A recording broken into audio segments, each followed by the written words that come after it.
Gracias por estar aquí de nuevo. Damos comienzo a la sesión de la tarde, a esta segunda mesa redonda que cambia de ámbito, no cambia de tema. Seguimos centrándonos en la relación y la situación de la mujer en la Inquisición, pero cambiamos ahora de ámbito a la Inquisición novohispana. Esta mesa la va a moderar María Jesús Zamora. Y tenemos la enorme suerte de contar hoy con la profesora Robin Ann Rice, que viene de México, de la Universidad Popular Autónoma del Estado de Puebla. Como podrán comprobar en el programa, hemos hecho un cambio por cuestiones de traslados, con lo cual empezamos con la profesora Robin Ann Rice y a continuación hablará el ponente que estaba programado anteriormente, el doctor Alberto Ortiz. Y sin más, les dejo con María Jesús Zamora, que daré paso a presentar a nuestra primera ponente de la tarde y a moderar esta sesión, que estoy segura de que será tan interesante y intrigante, enriquecedora, como la sesión que hemos tenido esta mañana. Muchas gracias. Muchísimas gracias. Buenas tardes a todos. Muchísimas gracias por su asistencia.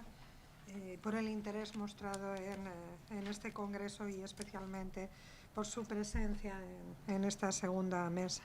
En esta ocasión tenemos la suerte de contar con una gran especialista en literatura novohispana, Robin Ann Rice. Ella es doctora en Filología Hispánica por la Universidad de Navarra, catedrática investigadora a tiempo completo en el Decanato de Artes y Humanidades de la UPAEP en Puebla, México, y miembro del Sistema Nacional de Investigadores, como no podía ser menos, de México. Sus líneas de investigación son la literatura del siglo de oro novohispano y español, literatura marginal y escritos sobre mujeres del siglo XVII. Ha publicado un gran número de libros, de artículos en las mejores revistas de indexación internacional sobre Sor Juana Inés de la Cruz, Isabel de la Encarnación, Caterina de San Juan, Feliciana Enríquez de Guzmán, María de Zayas, Mariana de Carvajal, Vélez de Guevara, Lope de Vega, Cervantes, entre otros muchos. En esta ocasión, ella nos va a hablar sobre recogimientos femeninos en la Nueva España, casos de marginadas, inadaptadas e inocentes. Doy la palabra a la profesora Rice. Buenas tardes, gracias María Jesús.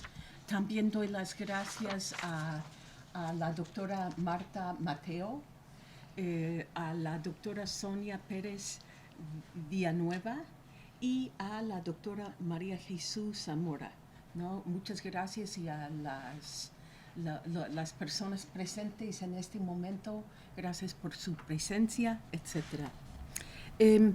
Voy a hablar el día de hoy de algo un poquito distinto de lo que vimos en la mañana. Voy a hablar de una violencia enfocada hacia las mujeres en que sencillamente la extraviaron, la perdieron en lo que eran casas de recogimientos en la Nueva España. Los casos que voy a presentar son dos casos en particular de mujeres que estaban realmente atrapadas en una maraña de expedientes que se pasaron entre la Inquisición y a lo que era el Tribunal Civil, se puede decir. Y se puede decir también que eran mujeres que habían seleccionado hasta cierto punto por su estado como frágil, por su estado frágil, por ser marginadas, etc. Entonces, voy a empezar. Una de las maneras para entender una sociedad es por medio de su esquema moralizante. Los recogimientos de mujeres en la modernidad temprana en México son un crisol que tal vez pueden iluminar la vida cotidiana y sus nocivas ambigüedades hacia la mujer en aquel entonces. Desde sus inicios, los recogimientos de mujeres en la Nueva España son un síntoma de la relación problemática de ellas con la sociedad. Las mujeres eran una fuente de ansiedad en la sociedad novohispana, sean religiosas o laicas, tuvieron que seguir estrictas reglas sobre usos y costumbres femeninos, casi siempre escurridizos. No había escuelas femeninas y los recogimientos pretendieron en un primer momento resarcir esta falta por medio de la instrucción mujeril encauzada hacia clases de costura, bordado, cocina y otras destrezas por el estilo. Pero a la vez funcionaron bajo otros criterios. Este estudio examina el caso del recogimiento de Santa María Magdalena en la Puebla de Los Ángeles y un caso de la Santa María Magdalena de la Ciudad de México. Pero el nombre de esos recogimientos es indicativo de otra de las primeras funciones de estas instituciones. La santa simbolizaba a la mujer pecadora, pero arrepentida y reformada. Por eso las prostitutas o alegradoras penitentes podrían encontrar un lugar de refugio y protección para expiar sus malas costumbres. También, dado que no era aceptable que las mujeres vivieran solas, los recogimientos sirvieron para alojar las solteras, casadas con problemas matrimoniales, divorciadas y viudas. Alojaron esposas también, como en depósito, se puede decir, de soldados o comisionados que se vieron con la necesidad de viajar a otras partes del mundo o del virreinato, etcétera, para cumplir con órdenes de las autoridades. Y por fin hubo los que albergaban a las mujeres acusadas de sencillamente mala conducta. Habría que entender el término delincuente muy ampliamente porque muchas de las mujeres encerradas forzosamente en esos recintos nada más cometieron actos que incomodaron a las autoridades y realmente no delinquieron en el sentido moderno de la palabra. Como afirmó Josefina Muriel, el pensamiento jurista del siglo XVIII va creando un nuevo léxico. La palabra delincuente reemplazaría el término pecadora y las transgresiones serían contra la sociedad en lugar de contra de Dios. Pero esta distinción era muy borrosa en cuanto a las mujeres sancionadas. El propósito de esta presentación es de examinar los casos de dos mujeres, Mariana de la Cruz y Gregoria Piedra Lamacho. Se expondrán las supuestas transgresiones que condenaron a estas mujeres al olvido en los recogimientos y el estado social tan vulnerable en que vivían, en que pudieron perder su libertad y bienestar físicos de un día al otro. Tipos de tribunales. Eso vemos aquí los nombres. La mala conducta de las mujeres era juzgada en los tribunales establecidos, como sabemos, en la Nueva España. Cito de Josefina Muriel, el Tribunal de la Real Audiencia con sus salas civil y criminal. El Tribunal de la Inquisición para las faltas contra la fe y las costumbres.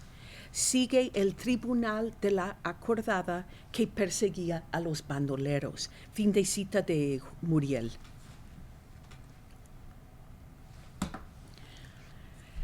En los primeros tiempos, la Real Cárcel fue el destino para los condenados de la Real Audiencia, y en las cárceles preventivas, secretas y perpetuas acabaron los juzgados por el Tribunal de la Inquisición. Entonces, una es cárcel civil, se puede decir, otra eclesiástica. Josefina Muriel afirma que la mayoría de los crímenes contra la fe se castigaban públicamente. Esa es la diferencia, creo que, entre la Nueva España y España. No en todos los casos, pero esos crímenes contra la fe sería, y cito de ella, ir a misa con mordaza y vela en la mano, pasear por las calles con un San Benito, ir sobre un jumento por las plazas públicas con insignias vergonzantes, recibir azotes en un auto de fe. Fin de cita.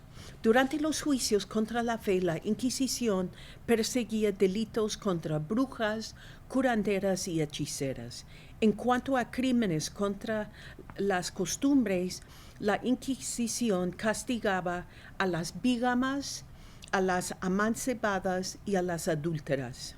Sin embargo, en el siglo XVII, muchos de esos castigos se llevaron a cabo en recogimientos, ya no en las cárceles de la Inquisición. Y en el siglo XVIII, cito de Muriel, la mayoría de las mujeres delincuentes eran remitidas por todos los diferentes tribunales que existían en la Nueva España, o sea, los de la Real Audiencia y la Inquisición, a cumplir sus sentencias en los recogimientos.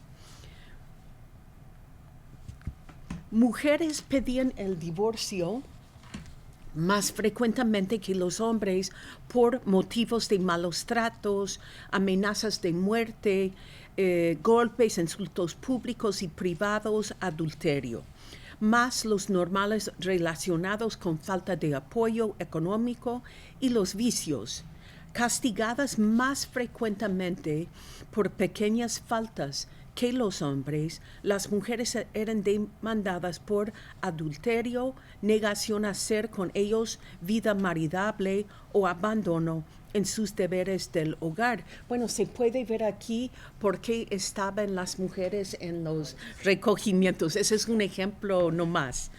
Se puede notar en esa diapositiva que los crímenes más nimios se castigaron con frecuencia, especialmente entre los grupos de mujeres de color.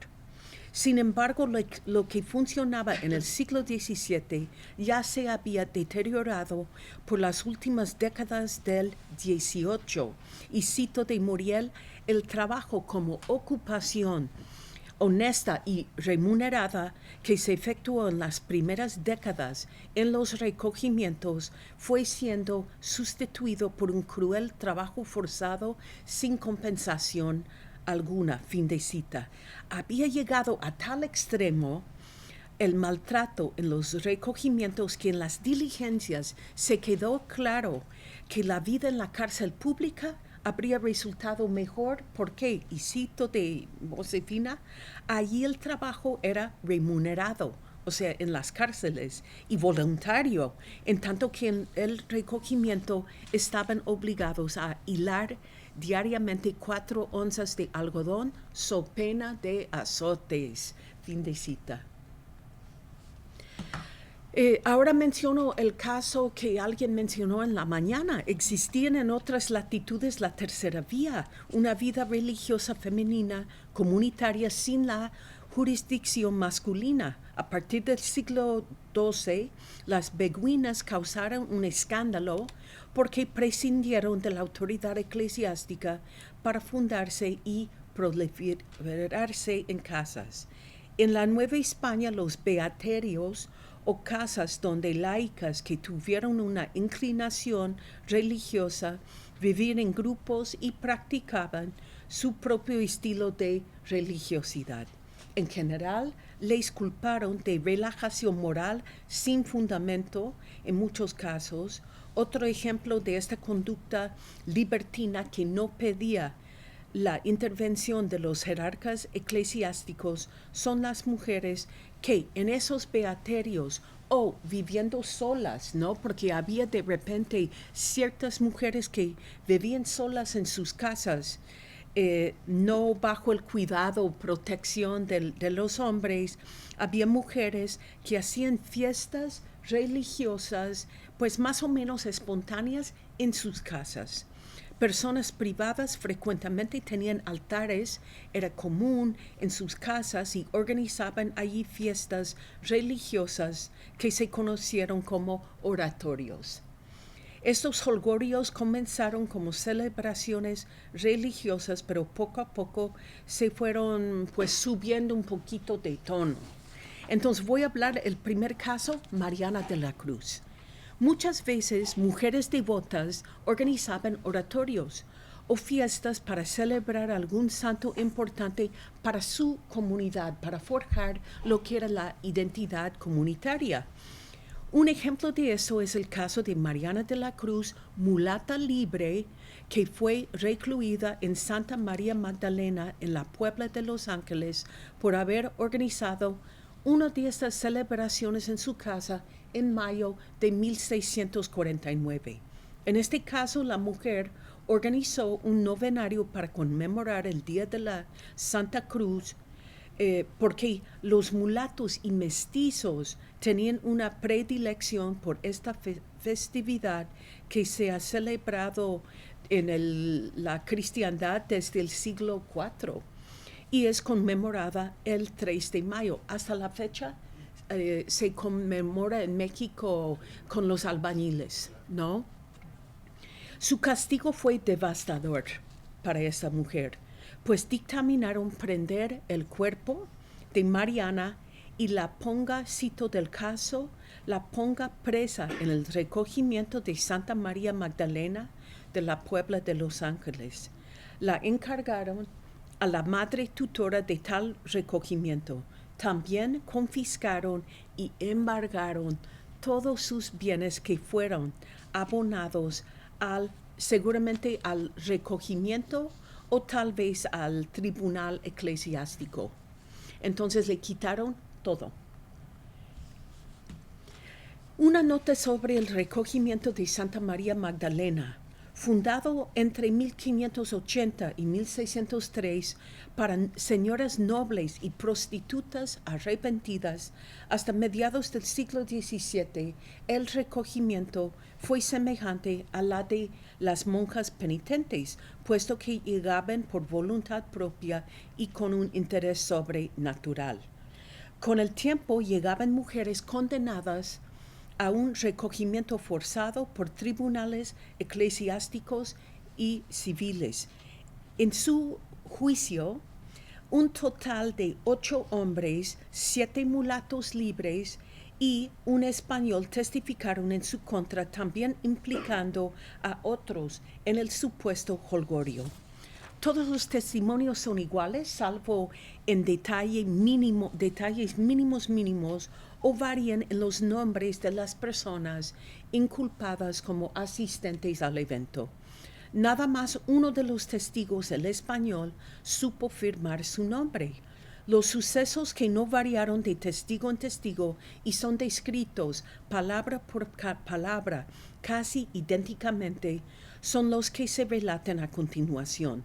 Con el supuesto permiso del señor obispo provisor, en el oratorio de la casa de Mariana, los testigos observaron un altar que tenía por frontal una sobrecama. Todo estaba muy bien aderezado, con muchas velas de cebo, una cantidad copiosa de flores y ramilletes y una insignia de la Santa Cruz. La reunión estuvo amenizada por música durante toda la celebración. Incluso todos coincidieron en que los participantes cantaban y bailaban durante el evento con mucho escándalo y alboroto. En la calle hubo fuegos, cohetes y luminarias.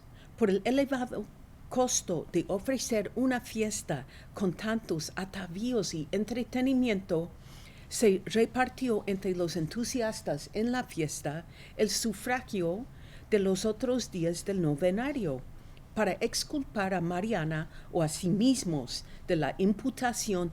Todos, en todos los casos, remarcaron que habían oído por allí a alguien decir que el señor obispo provisor habría dado licencia para hacer la fiesta. Por eso habían disfrutado del convivio sin preocupaciones.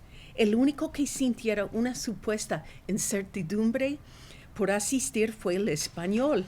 Tal vez un testigo manipulable, no sé, por ser compatriota de los jueces, que con verdadera consternación o no, reaccionó de esta manera según su declaración.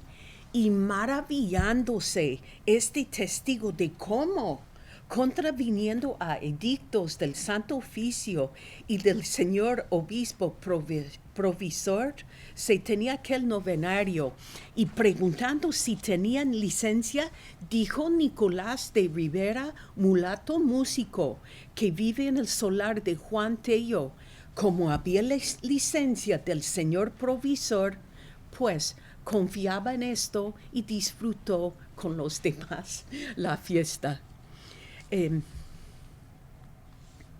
Los mulatos libres y el español que testificaron en el caso implicaron a otras personas en la fiesta, incluso nombrando los que se encargarían del subsidio de las celebraciones de los otros días del novenario. Según los testigos, las siguientes personas son acusadas de participar en la fiesta, y algunos son también los que patrocinarían los otros días de la fiesta.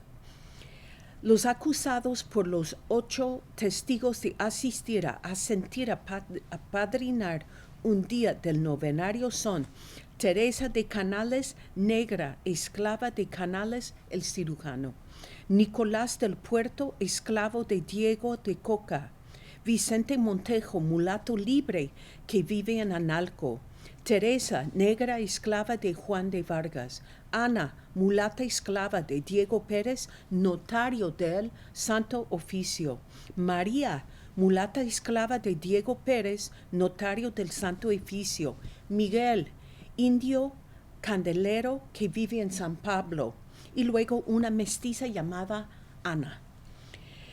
Pese a su condición humilde, un testigo apunta que había cierto concurso entre los voluntarios patrocinadores a intentar superarse en elementos festivos en los días sucesivos. Además, si tomemos en cuenta que los costos del primer día corrieron por cuenta de Mariana misma, los otros 8 días habrían de ser financiados por 5 mujeres, la mayoría esclavas, y 3 hombres. La mayoría, bueno, como acabo de decir, eran esclavos, pero la advocación a la Santa Cruz fue grande si tomemos en cuenta el gasto enorme que significaba el patrocinio de estas fiestas por esclavas y por personas de oficios humildes.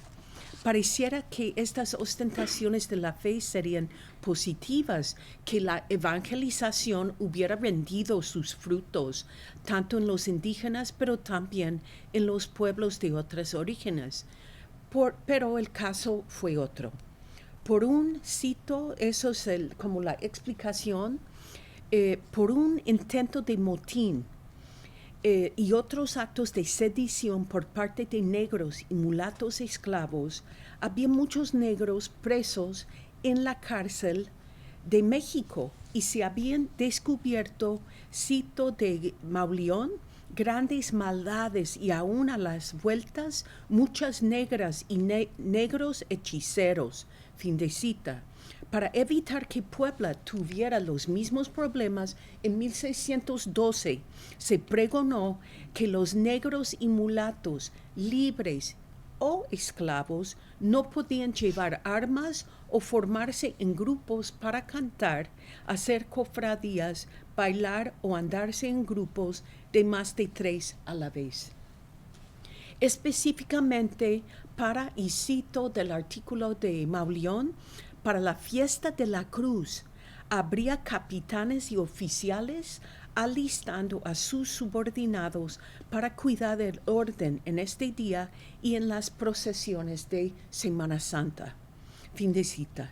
Lo sorprendente es que la prohibición incluía, cito de nuevo de Mauleón, actos públicos y privados que incluían danzas, bailes y juegos. Fin de cita.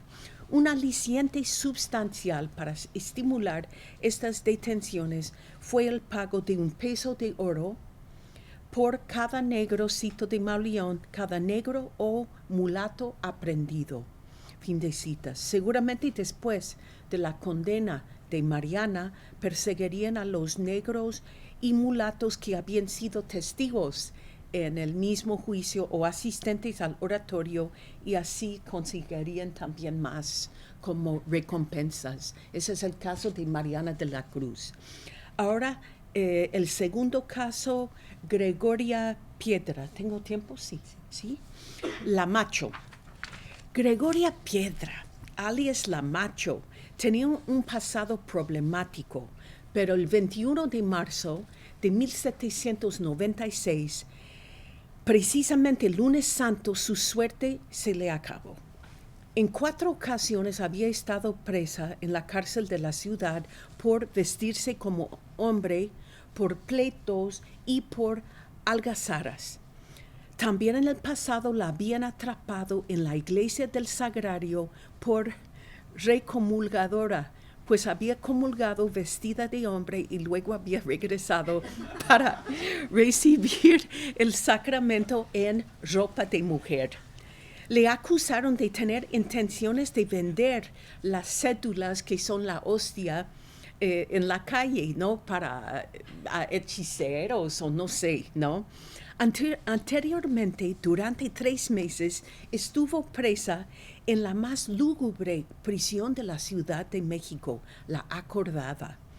Ahí encerraron a bandidos, salteadores y criminales de todo tipo, miles de los cuales terminaron en el patíbulo. Indicativo de su estado precario, se sabe que había estado un tiempo en el hospicio de pobres.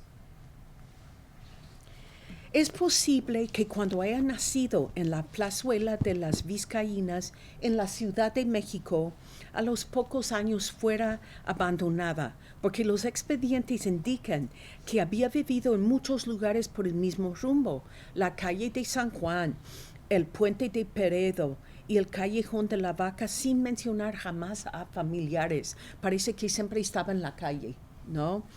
La Macho era una mulata, eso describen en el caso, prieta, hombruna en ademanes, con cara, cuerpo y manera de andar propio de los hombres. Tenía el pelo ondulado y en los brazos y en otras partes de su cuerpo había tatuajes con pinturas, símbolos y signos. No es la primera que he encontrado en los casos con tatuajes, ya saben eso. En trajes de hombre, pero también a veces de mujer, normalmente se llevaba más con las féminas por tener, dice, cierta inclinación hacia ellas. Ella aseguró que por algún tiempo había estado de soldado en el regimiento de los Pardos, y a veces decía que había estado en el de caballería. Jugaba en la calle a la pelota, picado, un juego parecido a los dardos, y a rayuela. Gregoria intercambiaba su vestuario entre ropa de hombre y ropa de mujer, pero la mayoría de las veces se le recuerda en vestida de hombre. Representa el caso de una mujer que, por un lado, importaba tan poco al sistema que ninguna corte de justicia, ni la eclesiástica, ni la civil, sabía el porqué de su castigo. Todo empezó el lunes santo del 21 de marzo de 1796, cuando una mujer nombrada María Vicenta Vargas, habitante de una pajería, que no sabía contar, leer, firmar su nombre y juró no tener conocimiento de su edad, reportó que había observado que, cito, cerca de ella comulgó en traje de hombre una mujer nombrada Gregoria, y que inmediatamente que recibió la sagrada forma, tapó su cara con una mano y con disimulo la sacó de la boca con sus sacrílegos dedos. Fin de cita. La denunciante se la encaró en acción de admiración y sorpresa y al instante se levantó la dicha Gregoria. Después la macho se volteó e hizo una seña con la mano a un muchacho descrito como mediano, descalzo, pelón de calzoncillo de cuero, que se levantó y salieron corriendo de la iglesia riéndose. Cuando se habían huido del recinto, la mujer quitó un cotón, una especie de tela muy ancha pintada en imitación a los de la China y que se usaba muchas veces para hacer sábanas, con que se había tapado pese a su ropa de hombre. Entonces estaba, ¿no?, todo disfrazada.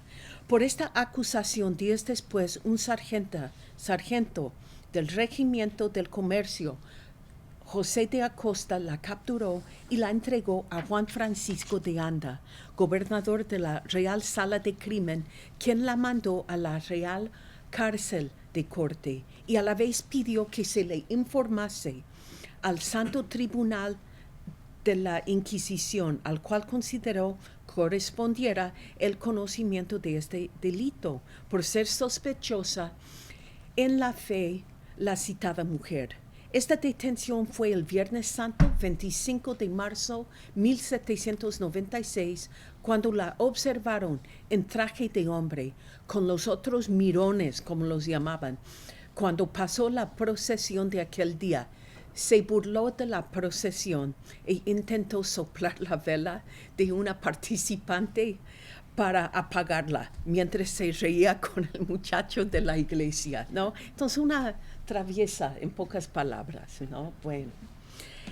Unos días después de su aprehensión, los inquisidores pidieron al prefecto de cárceles un reporte secreto sobre el pasado de la mujer. En diciembre de 96, el presbítero Agustín Montejano, capellán de la Real Casa de Santa María Magdalena, recogimiento en la Ciudad de México, recibió la entrega de la cárcel de la Corte a una mujer de nombre Gregoria Piedra, alias La Macho, condenada a 8 años de detención. Extrañamente, en 97, el mismo capellán Montejano escribe al inquisidor porque lo que sucedió fue lo siguiente. Por un pleito que tuvo en el recogimiento, la mandaron un tiempecito, como 2 meses, a la cárcel de la Corte. Regresa al recogimiento y el capellán escribe a la Inquisición y dice, pues dicen que llega aquí por parte suya. Y él no quería cometer un error en el libro de entradas y salidas, etc. Entonces, los inquisidores no contestaron hasta enero de, ahora estamos en 98, sobre si su encarcelamiento venía por parte suya y es que no quiero que pase el tiempo, y reconocieron que no resulta cosa alguna contra Gregoria Piedra. Casi terminó mi tiempo, ¿verdad? Termino ahorita. Para darles una idea. Pues todo este tiempo, a 6 años de aquella fecha, en 1802, la Inquisición dijo, pues no hay ningún crimen contra ella. En 1805, otra vez dijeron que no, que las denuncias habían sido despreciadas. Luego, marzo 1806, los inquisidores decían, no, por favor, no está a disposición de la Inquisición, y piden al gobernador de la Real Sala pues de esclarecer la confusión.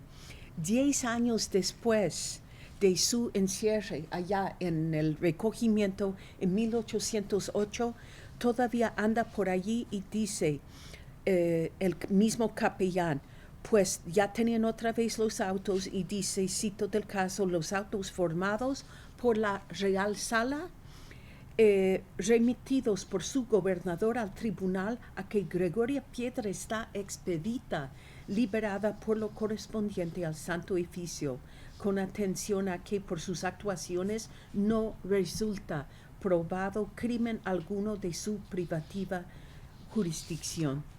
Pues No sabemos si salió después de esos 10 años o no. Sí sabemos que era muy difícil, ¿no? Eso es muy importante, ¿no? Esta cita que puse allá, porque ya estar en los recogimientos era lo peor, ¿no? Entonces, con eso concluyo, pues, a fin de cuentas, en el caso de esas dos mujeres, no sé, ustedes me dirán, ¿no?